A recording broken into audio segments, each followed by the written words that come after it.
O tema é citação. E a primeira preocupação é uma preocupação justamente com o conceito desse ato. E a gente, para conceituar, nós vamos fazer um trabalho agora dentro de sala de aula, muito direcionado dentro da lei, ok? Porque prova de tribunal, nessa parte, cobra muito as situações previstas e normatizadas em lei. Então, nós vamos começar com o conceito do ato de citação. Conceito esse ali estampado no artigo 213 do Código de Processo Civil, que fala para a gente afirmando que citação é ato pelo qual, deixa eu até ler do jeito que está, citação é ato pelo qual se chama a juízo o réu ou o interessado a fim de se defender. Senhores, citação, na verdade, é o ato pelo qual eu dou ciência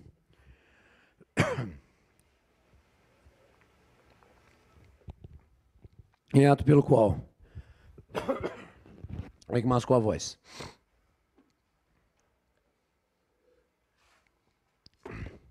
É ato pelo qual eu dou ciência a esse cidadão réu da existência do processo, da existência da demanda e que há um pedido elaborado em face de. E, consequentemente, dando a ele ciência, eu digo, venha e querendo apresente a sua defesa. Então, é esse ato de comunicação do juízo com o réu, da existência da demanda e, consequentemente, chamando esse cidadão, querendo, claro, ao regular exercício da sua defesa. Esse é o conceito de citação. Cuidado, que eles adoram muito misturar o artigo 213 com o 234, que conceitua o ato de intimação. Intimação é ato pelo qual eu dou ciência a alguém dos atos e termos do processo para que faça ou deixe de fazer alguma coisa, beleza? Já a citação, a gente vai ligar sempre a essa estrutura do regular exercício de defesa do cidadão, beleza? Então, conceito, citação, 213. Opa, peraí. Se a citação carrega, consequentemente, essa notícia da existência do processo e esse chamar do cidadão ao exercício da defesa, esse ato de citação, posso taxá-lo como um ato dispensável ou indispensável, senhores? Indispensável, exato, e é justamente o que a lei vai afirmar para a gente no artigo 214 do Código de Processo Civil. Esse ato é ato indispensável para a validade do processo. Tranquilo? Tanto que, vamos lá, quando é que eu considero proposta a ação, senhores? Quando é que eu considero proposta a ação?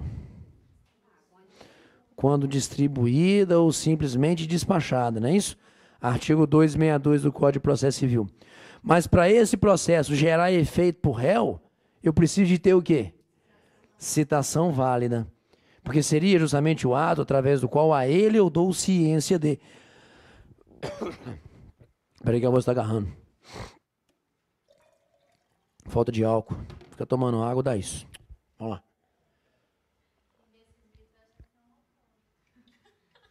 Não, eu sempre esqueço desse troço, velho. Esse troço tá sendo gravado. Aí quem não me conhece no dia a dia, porque, né, absteme do jeito que eu sou, vai achar que eu sou o quê? Copólatra, não consegue viver sem o copo na mão. Larga a mão, vamos nós, ó. Senhores, onde é que eu ia falar? Me confundiu, cara. Ah, vem cá, Para validade, eu preciso ter, consequentemente, o ato de citação, ato dito indispensável. Ótimo. Mas vem cá, será que eu tenho processo válido tendente à formação de coisa julgada material sem a presença do réu, senhores, no processo? Passamos por duas situações, não é isso?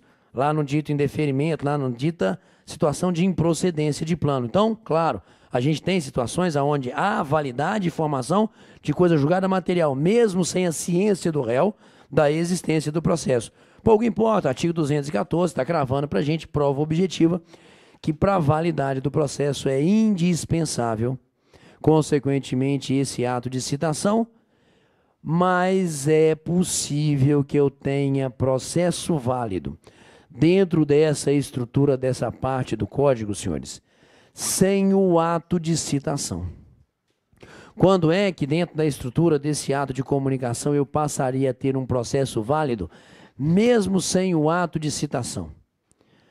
A partir do momento em que existe o chamado comparecimento espontâneo. Me fala o parágrafo 1º desse artigo 214, que o comparecimento espontâneo, entretanto, supre o quê, hein, senhores? A falta. Por favor, não supre nulidade. Senhores que estão aí se preparando para a prova objetiva de tribunal, o comparecimento espontâneo não supre nulidade. O comparecimento espontâneo supre a falta da citação. O ato processual de comunicação, citação, ainda não foi realizado. Mesmo assim, compareceu o cidadão réu, sabedor da existência desse processo por outros meios, e apresentou a sua contestação. Senhores, precisa citar o cidadão? Se citação é ato pelo qual eu chamo ele a se defender, se ele já comparece, mesmo não sendo citado, apresentando a sua defesa, esse ato é ato válido, beleza? Mesmo não existindo o ato de citação e, consequentemente, válido será o processo, mesmo o réu não tendo sido citado. Então, o comparecimento espontâneo previsto no parágrafo 1º não é qualquer manifestação do réu. É ele comparecendo ao processo, mesmo não sendo sido citado, e apresentando a tempo e modo, e apresentando a sua contestação. Manda. Se o procurador pode fazer isso por ele, ou seja, comparecer, não é isso? Desde que a peça por ele apresentada seja a contestação, a peça de defesa por excelência. Mesmo que a procuração não tenha poderes para citação. Porque o que eu tenho aqui é a dispensabilidade do ato de citação. Então, se ele aparece apresentando a contestação, instrumento de procuração, mesmo sem os poderes para receber citação, eu tenho não necessidade de praticar mais o ato. Porque, olha só, uma coisa é eu comparecendo, tendo procuração com poderes para receber citação. E falando, quero ser citado em vez de ser citado o réu. Pronto. Então, esteja citado, advogado. E aí o prazo começaria a fluir, porque foi realizado validamente o ato de citação. Comparecimento espontâneo, eu não preciso citar, porque o cara já contestou. Pegamos a ideia? Então, eu estou suprindo não a nulidade, eu estou suprindo a falta. Porque se o ato foi realizado de forma nula, que compareça consequentemente o cidadão conhecido como réu no processo, para alegar o que, senhores? Para alegar a nulidade. Beleza? Só que passa desapercebida uma palavra nesse parágrafo 2º do artigo 200 nesse parágrafo 2º do artigo 214. Olha só. Comparecendo o réu para alegar a contestação, para alegar a nulidade, e sendo ela reconhecida, aí eu não vou fazer citação de novo, não é isso? Eu tenho simplesmente intimação para a fluência do prazo. Mas, por favor, localize a expressão apenas. Acharam o danado da expressão apenas, senhores? Beleza. Comparecendo o réu apenas para alegar nulidade e razão pela qual um trabalho em aprofundamento aqui, por favor. Vamos lá. Senhores, se eu falo em nulidade, eu falo realização do ato, fora da forma prescrita em lei, ok? Então, existiu esse ato de citação, só que esse ato foi realizado fora da forma prescrita em lei. Lindo. Pode isso ser conhecido de ofício pelo juiz, senhores? Pode. O próprio magistrado, fazendo o controle da prática de um ato dito indispensável ao processo, verifica, consequentemente, que esse ato é ato nulo. E sendo, consequentemente, ato nulo porque realizado fora da forma prescrita em lei, ele, juiz de ofício, decreta essa nulidade e determina, consequentemente, a realização de novo ato de citação. Pronto, essa é a ideia. Não apenas de ofício, pode inclusive ser a requerimento do autor? Claro, bicho, o autor viu que foi realizado de forma equivocada o ato. O autor tem todo o interesse na citação válida do réu, não é isso? Pode o autor comparecer e falar, juiz, opa, foi realizado. Errado. Foi realizado de forma nula. Então, vamos fazer de novo. Tranquilo. Mas, se é o réu que comparece para alegar apenas essa nulidade, senhores, o juiz vai ter que decidir se existe ou não realmente essa nulidade.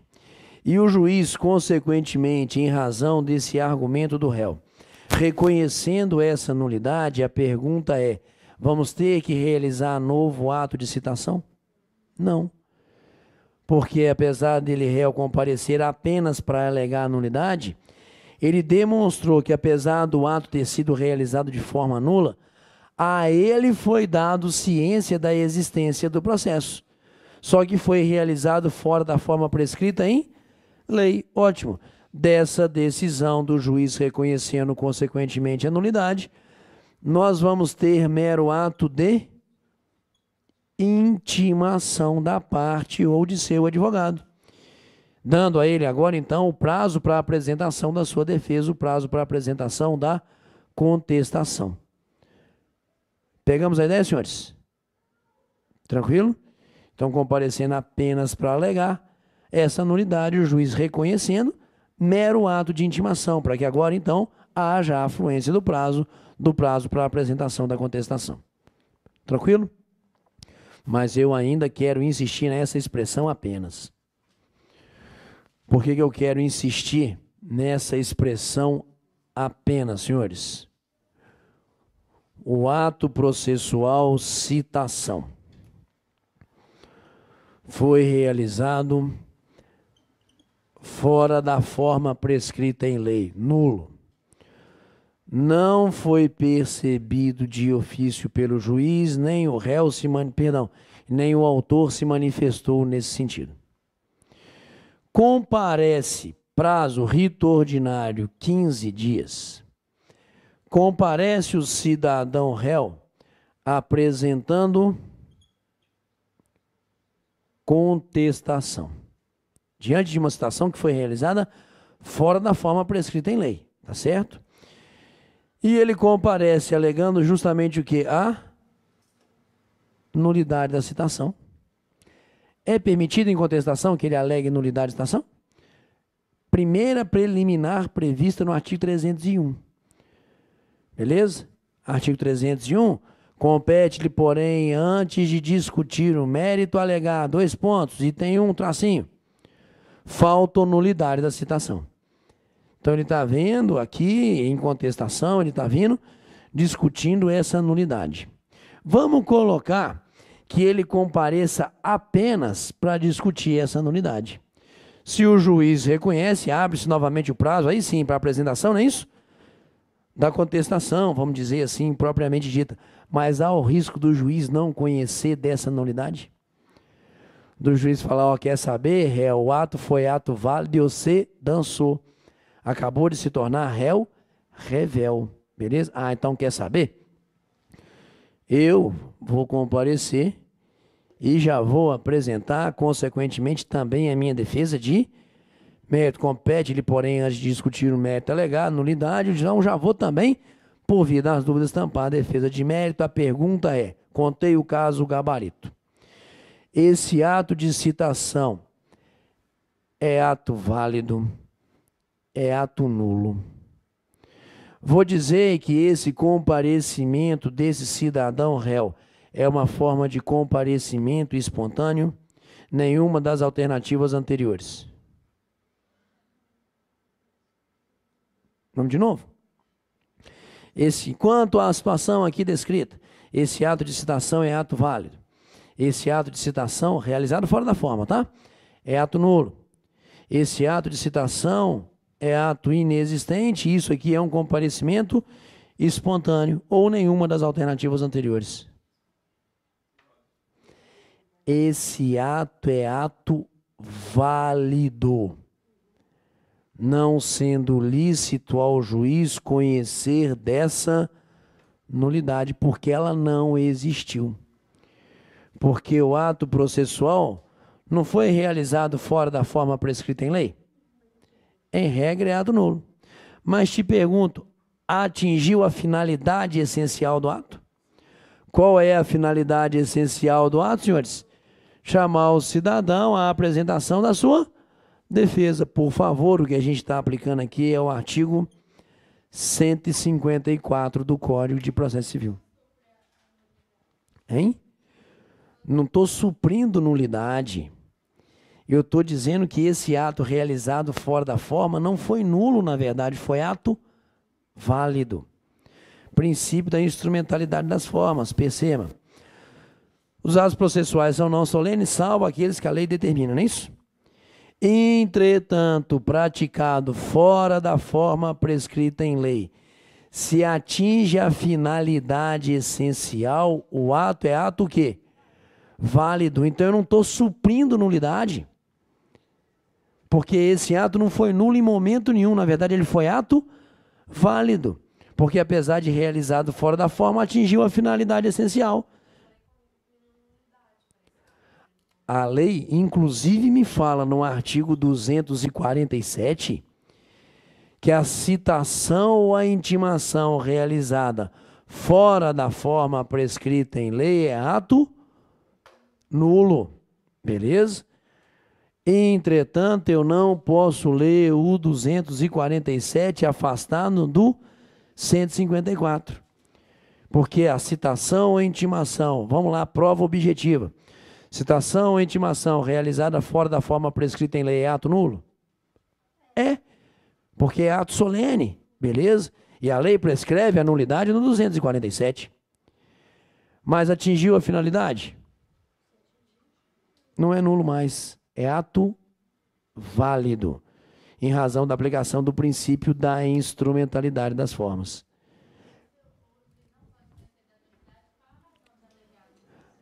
Se o juiz não pode conhecer nesse caso aqui, qual é a razão, não é isso?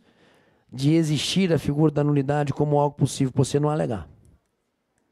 Cara, a inteligência da lei aqui é aproveitamento ao máximo dos atos processuais. O ato processual foi realizado fora da forma prescrita em lei, aí eu vou te perguntar, réu, você quer comparecer só para alegar a nulidade? Se quiser, estou aqui para isso. Tanto que eu estou dizendo no parágrafo 2º, que se você comparecer apenas para alegar a nulidade, o juiz dela reconhecendo, eu vou te dar novamente o prazo, não é isso? Para você apresentar a sua defesa. A pergunta é, quer correr esse risco? Ou quer dar um aproveitamento ao máximo desse ato e não correr o risco de já apresentar a sua defesa? Pegar a inteligência da lei aqui, senhores. Por isso o destaque nesse parágrafo 2º aqui do apenas. Não é à toa que a lei colocou, não. Porque se dentro desse prazo você alega nulidade mais defesa de mérito, senhores, esse ato não foi nulo, esse ato foi ato válido. Porque apesar da lei combinar nulidade no caso de ser realizado fora da forma, o princípio da instrumentalidade me fala atingiu o objetivo, atingiu a finalidade, é ato válido. Manda.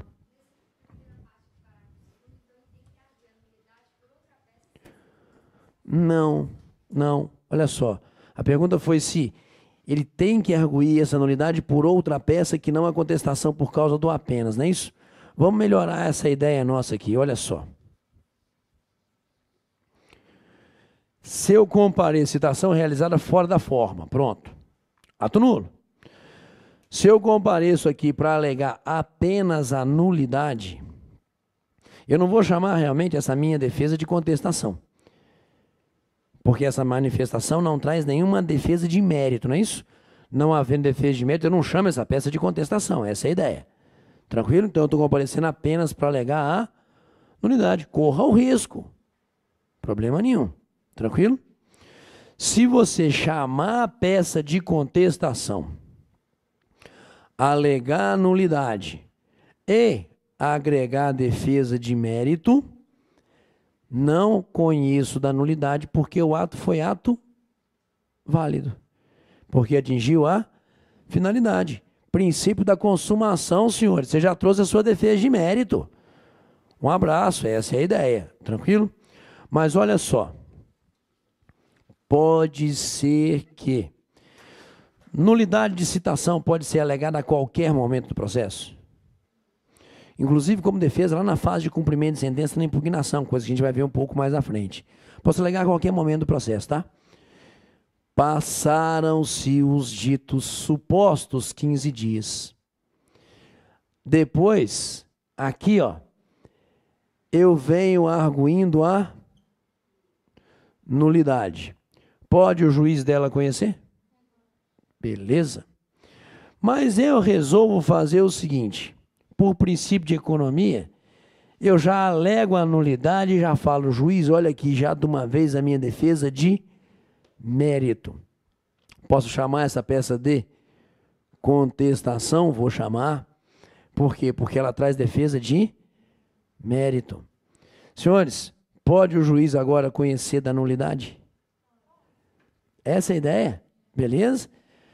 Conheço do ato, reconhecendo o ato como ato nulo e aceito a defesa como comparecimento dele. Beleza? Não precisa citar mais não. Exato.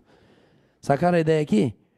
Aqui, então, eu posso sim chamar de contestação, mas aqui, ó, tá fora já do prazo de 15 dias, a questão da finalidade essencial do ato. Legal esse barato? Por isso, a expressão apenas aqui é de uma importância enorme nesse parágrafo 2º. Manda. Ok, comparecendo só para ruir a nulidade. Aí, exato, vamos lá.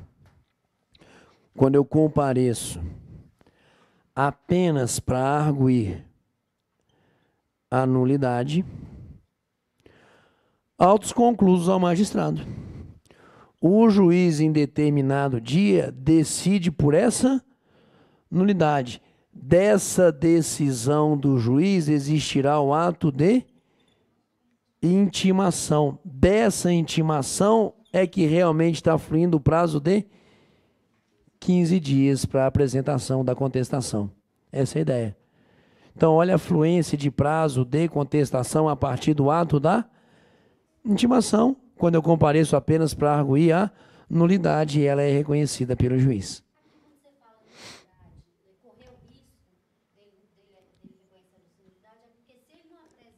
Se ele não reconhece essa nulidade, se ele fala que é válido, você é réu, já é réu, revel. Essa é a ideia. Pegamos, senhores? Tudo isso de uma palavra. A palavra apenas. Tranquilo? Legal demais. Então, ó, conceito, ato indispensável para a validade do processo, comparecimento espontâneo, comparecendo apenas para arguir, consequentemente, essa figura da nulidade. Ótimo. Vamos andar um pouco mais aqui, por favor. A ideia é que a citação seja feita na pessoa do cidadão conhecido como réu, ok? O artigo 215 do Código de Processo Civil fala que quem tem que ser citado é o réu, beleza? Pelas modalidades correio, pelas modalidades oficial de justiça, seja carteiro, seja oficial de justiça, tem que encontrar o réu para realizar a citação e, entretanto, eu permito que a citação também seja realizada na pessoa de quem, senhores? Representante legal. Por exemplo, pessoa jurídica, não é isso? Vou citar o representante legal da pessoa jurídica. Réu incapaz, vou citá-lo na pessoa do seu representante legal da mesma forma. Então, eu realizo a citação na pessoa do réu, ao seu representante legal, mas também a procurador devidamente habilitado. O que a gente estava, inclusive, conversando, não é isso? Alguém tem poderes de receber em nome de outro em ato de citação. Pronto. Receberá. A citação seria, consequentemente, ato válido, apesar da gente não ter citado pessoalmente, nesse caso, não é isso? O réu. Então, observa. Cita o réu pessoalmente, ou na pessoa do seu representante legal, ou procurador legalmente habilitado. Entretanto, parágrafo 1º. Estando o réu ausente. Beleza? Por exemplo, existe um cidadão chamado João. Beleza? João tem um pequeno negócio, tá? Vou cometer uma heresia, vou pro canto do direito do trabalho, viu, gente? Desculpa, tá? Beleza? Mas vamos lá, de vez em quando serve de exemplo. Vamos para a heresia. João tem lá um pequeno negócio, tem alguns funcionários. E João tem um funcionário chamado Manuel, ok? E João tá doido para passar alguns anos na França. Quanto? Tipo uns 2. Fazendo o quê? Curso de culinária, curso de corte e costura, o que quiser, beleza? Ótimo. O João tá doido para fazer isso. Só que antes de ir embora para a França, ele demite Manuel. Tranquilo? E deixa como gerente desse pequeno negocinho dele lá um cidadão de nome Paulo. Tranquilo? Vamos lá. Senhores, Manuel vai entrar com uma reclamatória trabalhista contra João. Posso citar Paulo? Não. Teria que citar João, lá na França. Beleza? Vou mudar a história. João resolve ir para a França e, consequentemente, deixa como gerente lá do seu pequeno negócio um cidadão conhecido como Paulo. Ok? Não é pessoa jurídica não, viu, gente? O cara mesmo. Deixa como gerente lá o tal do Paulo. Paulo demite Manuel. Quem será réu nessa reclamatória trabalhista? João. Podemos citar João na pessoa de Paulo? Mesmo que Paulo não tenha poderes de representação ou poderes para receber petição inicial? É essa a ideia. Parágrafo 1º do artigo 215. Olha lá. Estando o réu ausente, está para a França, a citação far-se-á na pessoa de seu mandatário, administrador, feitor ou gerente, quando a ação se originar de atos por eles praticados. Atos praticados por quem? Pelo gerente, administrador, mandatário, né? Isso, tal do feitor, mesmo que não tenha poderes para receber estação, porque o réu está ausente. Pegamos um macetezinho aqui? Beleza? Mas se foi ato praticado pelo próprio réu, não adianta citar, não é isso? Na pessoa do feitor, administrador, gerente, essa é a ideia. Pegamos a ideia? Maravilha. Então, parágrafo 1º, estou citando, não o réu pessoalmente. Parágrafo 2º. O locatário que se ausentar do Brasil, sem cientificar, o locador, perdão, que se ausentar do Brasil, sem cientificar o locatário, que deixou na localidade onde estiver situado o imóvel, procurador com poderes para receber citação, será citado na pessoa do administrador do imóvel encarregado do recebimento dos aluguéis. Porque pode o inquilino propor uma ação revisional, consignação em pagamento, não é isso? Renovatória de locação. Só que o cidadão, que seria realmente o citado, o proprietário, está fora do Brasil, não é isso?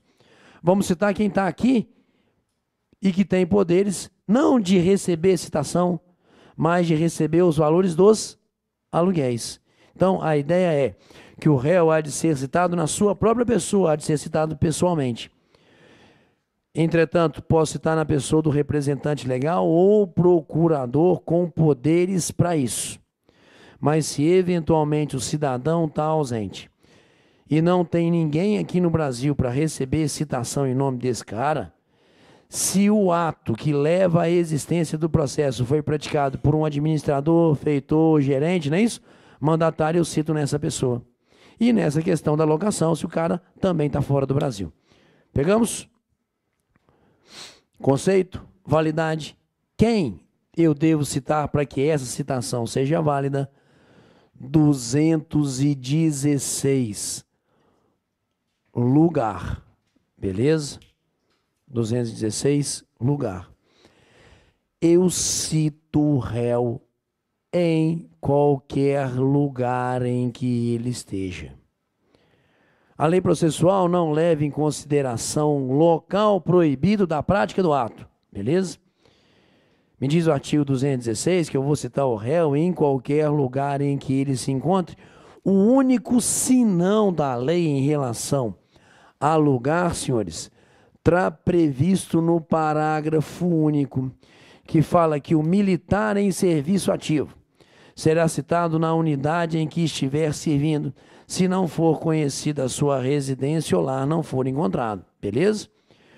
Qualquer pessoa eu cito em qualquer lugar, salvo o militar em serviço ativo. Esse militar em serviço ativo, em regra, será citado aonde, senhores?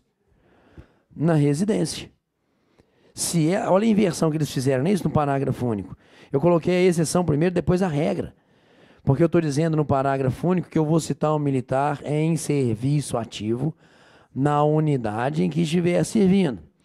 Se não for conhecida a sua residência ou lá não for encontrado logo, a regra é que eu cite o militar em serviço ativo na sua residência. Se lá não for encontrado ou ela for desconhecida, é que eu cito na unidade em que estiver servindo. Beleza? Esse é o único senão da lei. Então, de novo, eu cito o cidadão em qualquer lugar aonde ele se encontrar.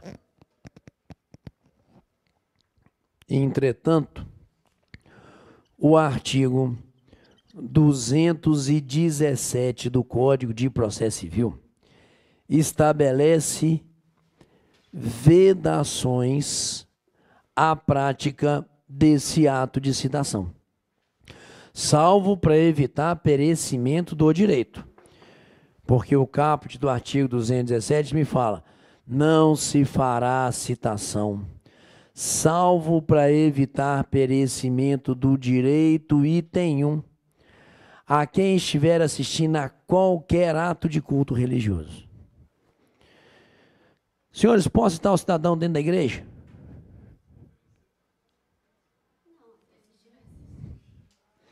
Depende. O que esse cidadão está fazendo dentro da igreja? Tirando fotografia de anjinho barroco, beleza? Ah, adoro, vou tirar fotografia de anjinho barroco. Esteja citado, beleza? Porque não está realizando ato de culto religioso. Saca essa? O lugar não estou nem aí, beleza? O que eu estou preservando nesse inciso primeiro é justamente o que? Esse estado de religiosidade do cidadão.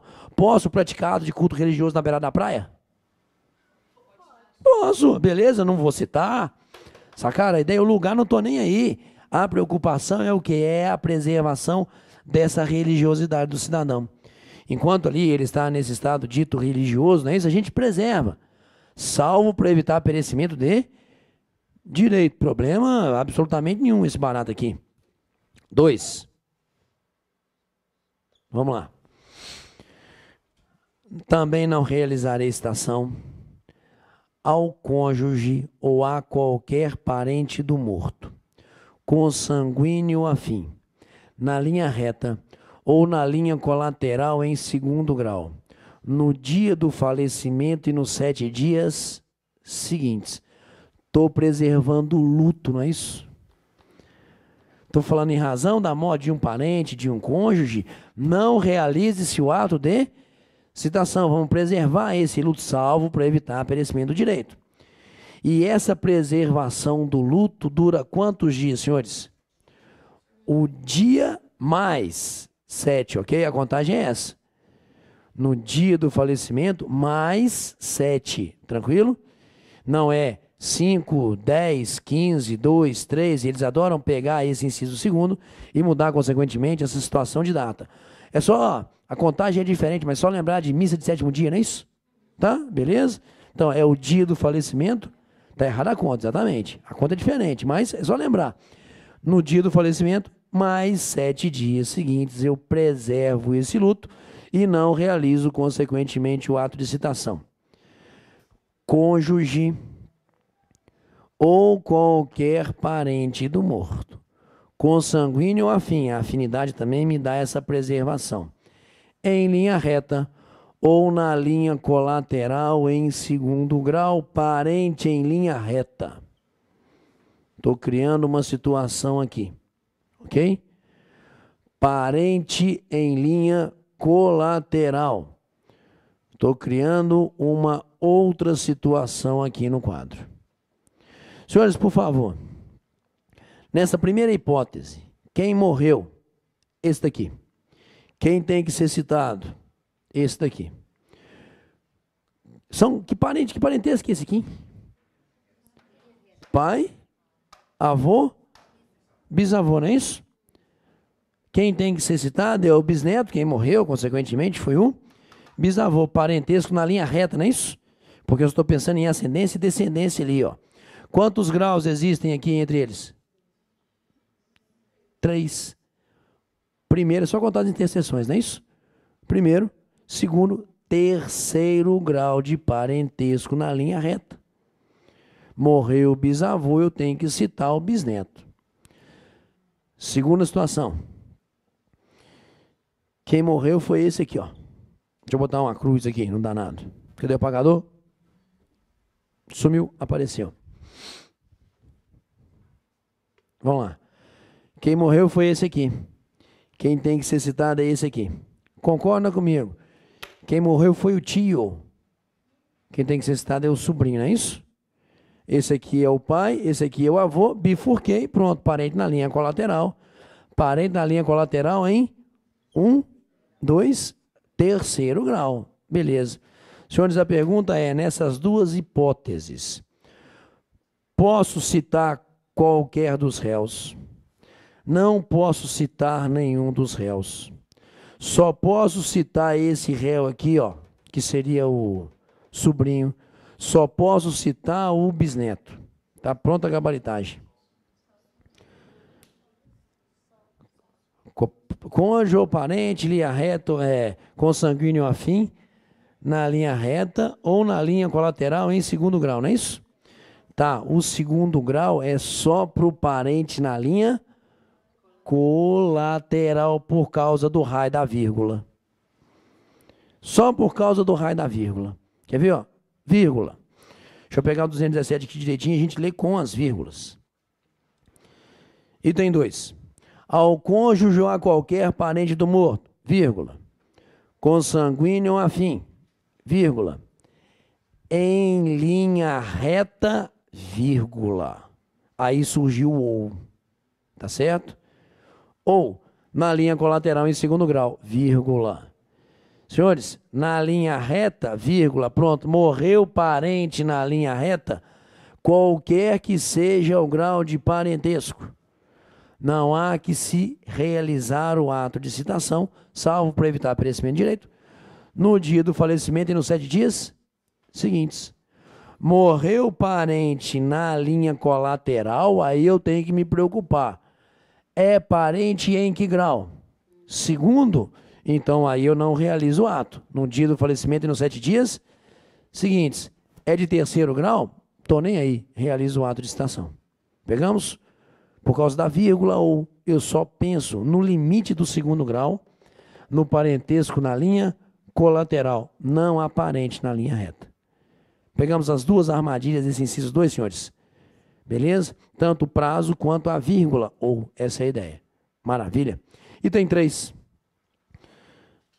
Aos noivos, nos 3 primeiros dias de bodas. O que nós estamos aqui preservando, senhores? O estado de burrice do cidadão. Beleza? Porque olha só como a gente vai preservando estados, não é isso? Você preserva qual estado primeiro aqui? O estado de religiosidade, o estado de luto e o de burrice, que dura quantos dias? 3. E o quarto, por favor, me cite, para você esquecer, não é isso? O problema que você trouxe para a sua vida é mais ou menos essa ideia. Tal das bodas, apenas o quê? 3 dias e tá bom demais da conta, estamos preservando pelo menos esses 3 dias de burrice. Ótimo. E 4. Aos doentes enquanto grave o seu estado. Beleza? Aos doentes enquanto grave o seu estado, ou seja, não é a qualquer doente. A ideia da preservação aqui é aquela situação, aquele estado em que o cidadão está ali usando das forças, não é isso? para continuar vivo. Essa é mais ou menos a ideia desse doente enquanto grave o seu estado. Observa, nenhuma das situações de vedação leva em consideração o lugar. Eu estou preservando algumas situações extremadas de religiosidade, de luto, de casamento e de doença em estado grave, criando, consequentemente, preservação da realização desse ato. Pura e simplesmente assim, nenhuma delas ligada a local. E aí, então, uma dica, porque volta e meia eles continuam utilizando isso em prova. Por favor, no Código dos Senhores, que dá até a redação desse artigo 217, por favor. 90 aí? 94. Até 94 tinha uma vedação de lugar. E que volta e meia eles continuam ainda cobrando em prova de sacanagem, prova de múltipla escolha. Qual que era a vedação de lugar que tinha na lei até essa reforma em 94? Exato, funcionário público. Eu não podia citar o funcionário público no seu local de trabalho. Havia isso, havia, passado, hoje tem mais não. Posso citar o funcionário público lá na repartição em que ele trabalha? Posso, porque eu posso citar o cidadão em qualquer lugar, salvo o militar em serviço ativo. E nenhuma das vedações apresentadas no artigo 217 levam, consequentemente, o lugar em consideração. Tranquilo? Só que a gente tem que continuar na redação. Por quê? Temos que acrescentar nas vedações a figura do artigo 218, senhores.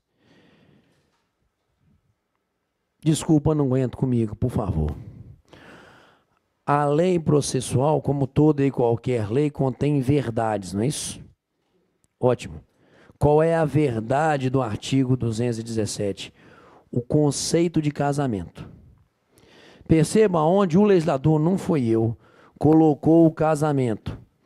Algo entre a quase morte e a morte, tá?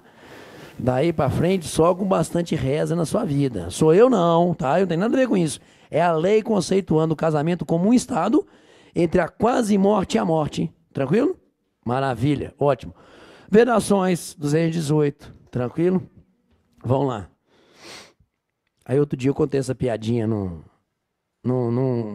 outro projeto do espaço, que é um projeto de resolução de exercício. Aí me mandaram um e-mail. Professor, se eu estiver precisando de alguma coisa, aqui em Recife a gente tem um grupo religioso de casal e tal, não sei o que. Tem gente que não precisa, tá? Beleza? Só para deixar bem claro. Vamos lá. Nada contra. But, 218, vamos nós. Também vedação. Porque a lei fala, também, observa, artigo 218, também não se fará citação. Situação de vedação. Quando é que também não será realizada no 218? Também não se fará a citação quando se verificar que o réu é demente ou está impossibilitado de recebê-la. Uma expressão um pouco equivocada, pelo menos em termos de hoje, essa expressão demência, tanto que o próximo código extirpa e usa uma outra linguagem, beleza? O dito demente seria um cidadão que não está ali de posse plena das suas faculdades mentais, não é isso? E que não teria, consequentemente, o discernimento necessário à importância desse ato que o chamaria ao exercício da defesa, que é o ato de citação. Vou continuar usando a expressão demência ou demente, porque é a forma como a lei processual no 218 trata. Então, esse dito demente seria essa pessoa que o oficial de justiça, a ele chegando, percebe que ele não estaria ali do pleno gozo dessas faculdades, justamente para a importância desse ato, melhor não citar. Ou que o réu está impossibilitado de. Uma exemplificação de uma impossibilidade, senhores, o cidadão está no estado de coma. Ele não tem como exteriorizar, não é isso? A afirmativa de saber que o ato está sendo devidamente realizado. Tranquilo? Mas muitas vezes eu preciso realizar a citação desse dito demente ou desse dito cidadão impossibilitado, até para preservar, não é isso? Direito do réu. Mas se o oficial chega perante esse cidadão e percebe esse estado, não vou realizar o ato de citação de forma alguma. Essa é mais ou menos a ideia desse artigo 218. Ele volta para trás. Mas espera aí. O oficial tem conhecimento suficiente para realmente saber se o cidadão é demente ou está impossibilitado? E se esse réu for um puta de um ator? Viu o oficial chegando, demência imediata, beleza? Então, ele não tem realmente, enquanto oficial, conhecimento suficiente. Parágrafo 1º, por favor. Olha lá. O oficial de justiça passará a certidão, descrevendo minuciosamente a ocorrência. Por que não? Realizou o ato, tá no estado tal, beleza. O juiz, então, nomeará um médico a fim de examinar esse citando, a fim de examinar o réu. Laudo apresentado no prazo de 5 dias, beleza?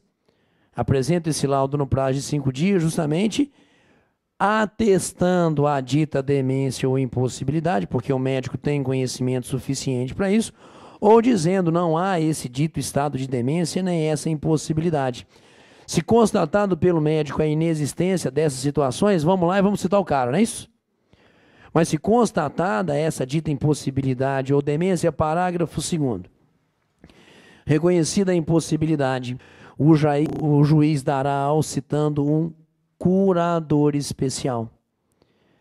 E vamos, consequentemente, realizar a citação nesse cidadão dito curador especial, observando quanto à sua escolha a preferência estabelecida na lei civil.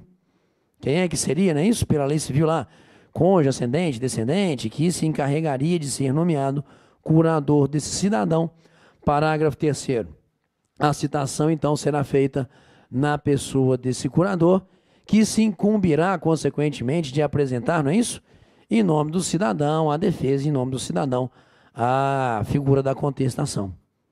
Então, senhores, também não realizo citação a esse demente ou a esse impossibilitado com todos esses atos posteriores. Parágrafo 2º, volta nele, do 218. Porque nós estamos nomeando alguém para representar a parte nesse processo, o dito curador, não é isso? Mas esse cidadão, réu, não está sendo interditado, não. Eu não estou tirando desse cidadão a prática de outros atos da vida civil, não. Eu estou criando essa situação de representante legal de curador exclusivamente para esse processo. Me fala a parte final do parágrafo 2º. A nomeação é restrita à causa. Não serve nem para outro processo, tá? Então, eu não tenho aqui um procedimento de interdição sumarizado, longe disso. Então, por favor, a nomeação é restrita à causa. Cravamos? Senhores, então, o que a gente está aqui encontrando? Lugar e, consequentemente, algumas vedações. Nenhuma dessas vedações ligadas à figura de local. Pegamos? Tranquilo? Ótimo. Tempo. Porque nós estamos identificando conceitos, situações de validade, pessoa, lugar, vedações. Eu tenho que pensar também em tempo. A pergunta é: tempo. Posso citar o cidadão sábado? 6h30 da manhã? Não sei se o juiz precisa permitir, essa é a ideia. Senhores, aqui eu vou ter que sair um pouco dessa parte, vou ter que ir à teoria geral de atos processuais. Pega para mim, por favor, o artigo 172 do Código de Processo Civil. Vamos lá. Os atos processuais me falam, entre eles, claro, a citação. Os atos processuais realizar-se-ão em dias úteis. Beleza? Inclusive esse ato. Dias úteis de 6 às 20 horas. E quais são os dias úteis para a prática de atos processuais? Quem vai dar uma resposta legal para a gente é o próprio parágrafo 2º do artigo 172, que me fala que a citação e a penhora poderão ser realizadas excepcionalmente nos domingos e feriados. ou fora do horário estabelecido ali na lei, desde que por expressa autorização do juiz. Domingos e feriados eu preciso de autorização do juiz. Então a pergunta é: posso citar o cidadão sábado, 6h30 da manhã, na capelinha do Mercado Central? Para quem não conhece, Mercado Central é um lugar maravilhoso aqui em BH. Por quê? Lotado de boteco. Tranquilo? Então vou perguntar de novo.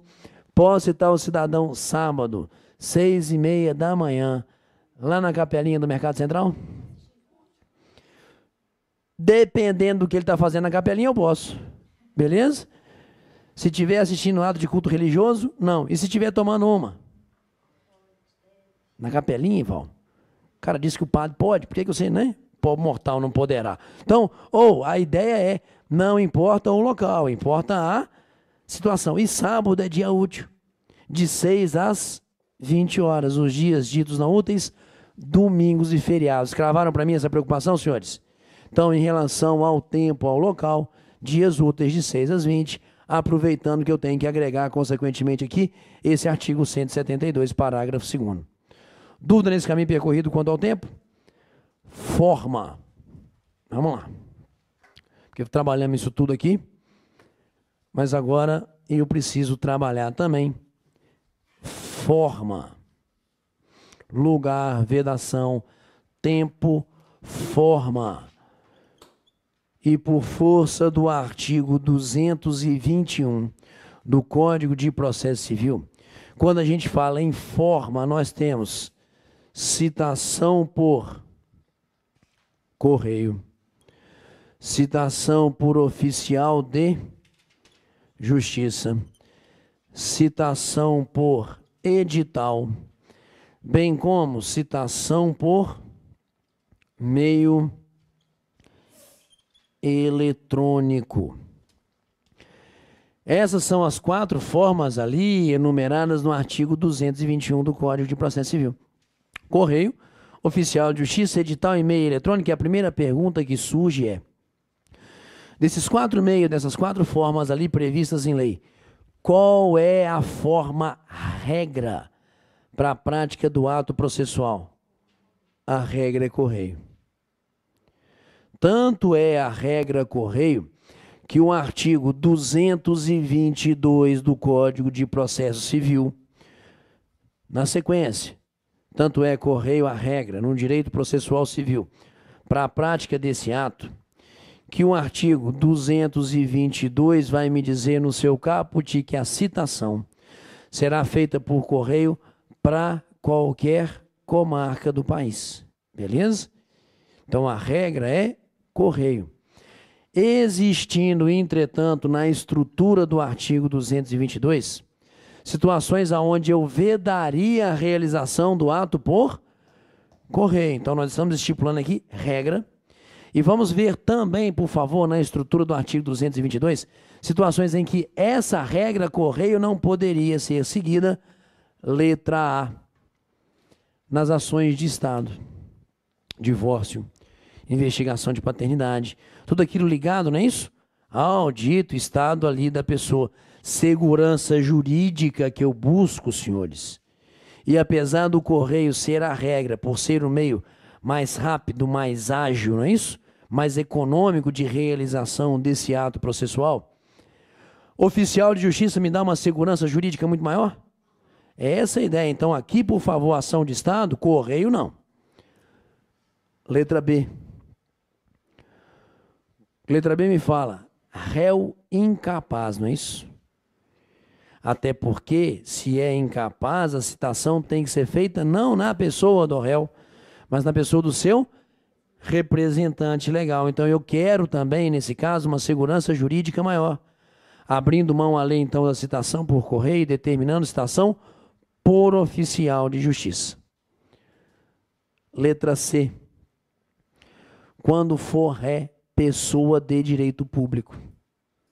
Ser pessoa de direito público, alguns, entre aspas, privilégios, não é isso? Segurança jurídica maior, vamos acreditar que seja, ótimo. Citação por oficial, vedo citação por correio. Letra D. Processo de execução. Não na execução fiscal, na execução nossa CPC, porque se você não responder rapidinho a esse ato de citação, eu posso, enquanto Estado, ir lá e penhorar patrimônio seu, não é isso? Segurança jurídica, então, para que eu possa praticar o ato de constrição patrimonial, senhores, vamos citar por oficial, não sendo, consequentemente, a regra, nesses casos, correio. Essas 4 primeiras situações aqui, observa, segurança jurídica é o norte, mas também, letra E, local não atendido pela entrega domiciliar de correspondência. Tem lugar nesse Brasilzão nosso onde não chega correio, senhores? Tem muito, beleza? Tem algumas cidades do interior, aqui em Minas mesmo, cara, eu sou na cidade do interior. Tem gente que na roça vem final de semana para fazer compra, passa no correio para saber se tem carta ainda, até hoje, sacou? Porque o local onde ele mora não é atendido pela entrega de correspondência. Não tem como, não é isso? Eu pensar em citar o cidadão lá. E, por fim, letra F. Letra E não está ligada à segurança jurídica, mas à impossibilidade da prática do ato. Letra F. Se o réu requerer de outra forma. Porque, apesar de ser a regra, dela eu posso dispor. Apesar de ser a regra, de repente eu, réu, posso requerer citação por oficial de justiça, porque talvez eu busque nesse ato de citação, talvez uma segurança jurídica maior, sem problema nenhum. Então, senhores, forma, correio oficial, edital ou meio eletrônico. Regra, correio. Salvo, ação de Estado, réu incapaz, réu pessoa de direito público, processo de execução, segurança jurídica, local não atendido, impossibilidade fática de realização do ato, mas sendo o ato dispositivo, a parte pode requerer por outra forma, abrindo mão da rapidez e agilidade do correio. Pegamos? Estamos discutindo um ato de citação. Por enquanto encerramos. Tranquilo? Valeu.